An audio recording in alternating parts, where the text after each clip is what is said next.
let's do pecan lace cookies. Listen, there is no special family memory with this recipe, so this won't be 10 minutes long. This is a very, very simple recipe. It's 5 ingredients that you see here. Super easy, super delicious, and you'll be the hit of the party when you take them because you don't see them that often and people love them. So let's do it. Okay, the first ingredient is cake flour. Now, I don't know if you could use regular flour. I've always used cake flour, so that's what I'm gonna tell you to use. You're gonna use 2/3 of a cup in a bowl. And to the flour, you'll put 1 cup of finely chopped pecans. Now these cookies are very delicate. They're not like a regular cookie. They're almost like a crispy pecan praline when we're done. You'll see. So you want these to be finely chopped into that bowl with the flour. And you're gonna get you a pan and you're gonna put 2/3 cups of brown sugar, a 1/2 cup or 1 stick of butter, and a 1/2 cup of K-Roll syrup. Now I'm gonna show y'all a little secret to K-Roll syrup and getting it out of your cup. Just spray a little bit of Pam in there. And that makes it so much easier to come out when you're trying to get it out. I got all the secrets. See how easy that just pours out? You still will need to scrape it a little bit, but it's easier, okay? And you're gonna stir this just until the sugar melts and the butter melts, and it comes to the slightest little boil, and then you're gonna take it right off the heat. Okay, see? It's completely melted and it's just beginning to bubble. Take it off the heat. And then you're gonna pour that into your flour and pecan mixture and mix it up. All mixed. And it's gonna look like that. Now, I have seen people take their little scoopers and put it immediately onto their parchment lined pan and cook them.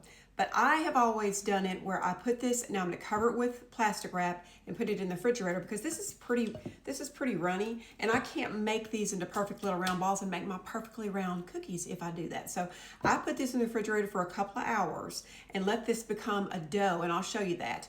And then you put them on your parchment lined pan. So I'll be back in a couple of hours. And we're back. I know that feels like seconds to you, but I've actually, look at my hair. I've been gone for about 4 hours. So this is set up really good. It's kind of hard, but that's what you want.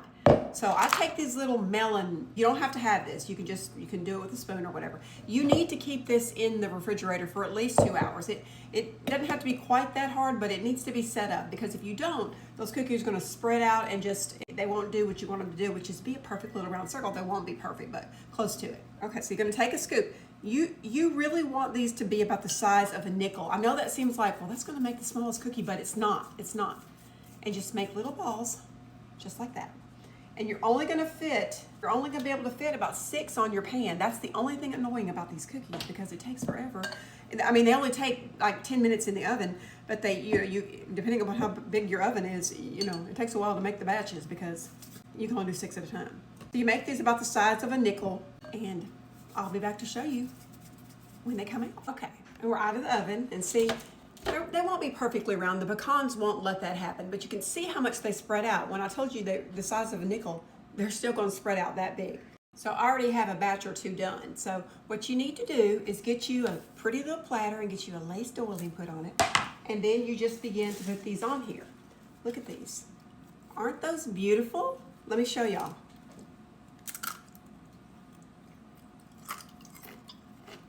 The crunch, y'all, these are so incredible. And I promise you, you're gonna take these to a party and people are gonna think you slaved over these things, and they are the easiest things. You just don't see them, and so you'll be something special when you bring them because you are something special. So anyway, this is just, let me show y'all what's still left in the bowl. There's still that much left in the bowl. I've got all these, and I've got 2 other pans sitting over here. It makes so much. You can also, and I have done this before, I'm not a big chocolate person. Fudge is different than chocolate. But you can take these and you can drizzle some white chocolate or some dark chocolate or some milk chocolate over them. You can do anything you want to them to doctor them up, if you will. But I love them plain. I'm telling you, they taste like a pecan praline, like the crunchy ones. So y'all make this. These are so easy and so delicious and very special, that you'll feel very special when you bring them. So that's all that. And listen, I said I wasn't going to talk a lot, and I'm not going to, but I want to tell y'all, I am overwhelmed with the outpouring of love from y'all. Listen, I did that little video this morning talking about how I'm not supposed to talk so much, and I promise you I'm fixing to end this video. But y'all, one of the comments cracked me up. It said, y'all be quiet, my show's on. Y'all, I love y'all. I am overwhelmed, and I am trying so hard to respond to all of your comments. My daughter said, Mom, there's no possible way you can respond to all those comments, but I don't want y'all to think I'm being rude. So if I don't respond, don't think it's because I'm ignoring you. I missed it, or I can't get to them all. So anyway, I love y'all. I'm loving doing this, and just love y'all. Oh, and back to the recipe for 1 second.